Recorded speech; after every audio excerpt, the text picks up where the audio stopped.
La Bible contient-elle 66 ou 73 livres? Les Bibles dites catholiques comptent 73 livres et les Bibles dites protestantes en comptent 66. D'où vient cette différence? Évidemment, du côté protestant comme du côté catholique, chacun défendra sa position. Mais qu'en est-il réellement? Au moment de la naissance du christianisme, le judaïsme connaissait deux grands centres religieux, celui de Jérusalem en Palestine et celui d'Alexandrie en Égypte.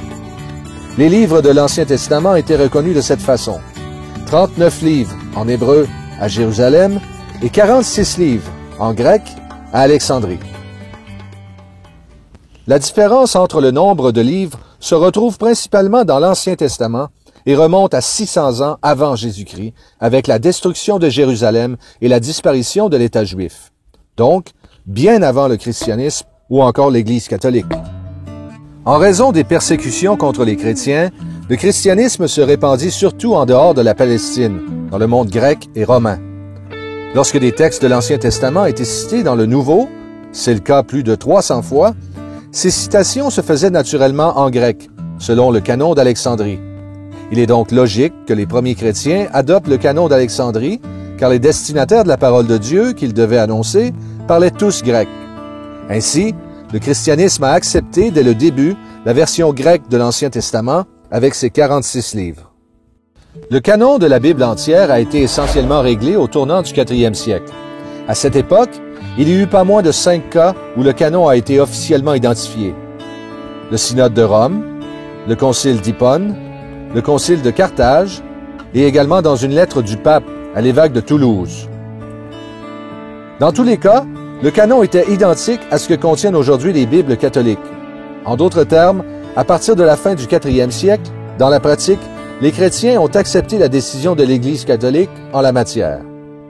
Évidemment, comme mentionné précédemment, catholiques et protestants auront leur manière de défendre leurs points. Certaines églises protestantes diront que les catholiques ont ajouté les 7 livres lors du Concile de Trente en 1546. Par contre, poursuivons la recherche. Voici la Bible de Gutenberg. Étant donné son caractère religieux, certains ne voudront pas lui donner son titre de premier livre imprimé au monde, mais elle est certainement la première Bible imprimée. On la retrouve dans plusieurs bibliothèques et universités à travers le monde. C'est le cas à la Bibliothèque du Congrès de Washington, à l'Université Harvard et à la Bibliothèque nationale de France. Ce qui est intéressant ici, c'est que cette Bible de Gutenberg contient 73 livres. Le 23 février 1455 est la date traditionnellement retenue comme le jour où Johannes Gutenberg a achevé son livre. La réforme protestante est arrivée en 1517, plus de 50 ans après. Au moment de la réforme, les chrétiens utilisaient les mêmes 73 livres dans leur Bible et les considéraient donc comme inspirés depuis plus de 1000 ans. Cette pratique a changé avec Martin Luther, qui a laissé tomber les livres deutérocanoniques sur rien de plus que son propre dire. Le protestantisme, dans son ensemble, a suivi son exemple.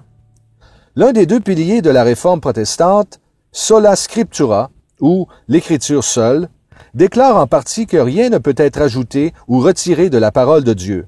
Seules les Écritures font autorité en ce qui concerne la foi et la pratique du chrétien.